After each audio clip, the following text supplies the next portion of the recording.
நமக்கு இந்தியாங்கிற நாடு வேணுமா, தமிழ்நாடுங்கிற நாடு வேணுமான்னா நான் என் தாய் மண்ணோடு இருக்கத்தான் விரும்புவேன் ஒழிய இந்தியாவின் ஒரு அங்கமாக இருப்பது என்பது எப்படி இருக்கிறது என்றால் ஒரு கோழையின் தலையில் கிரீடம் இருப்பது போல் இருக்கு.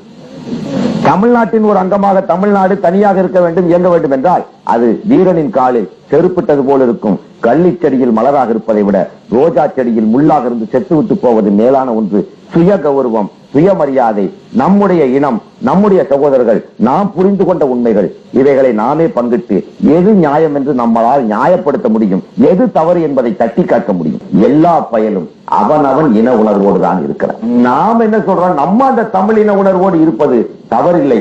தனியாக நமக்கு தமிழ்நாடு இருந்தாலும் அது பற்றி நமக்கு தப்பாக இல்லை. அப்படி சொல்லுவது தப்பல்ல.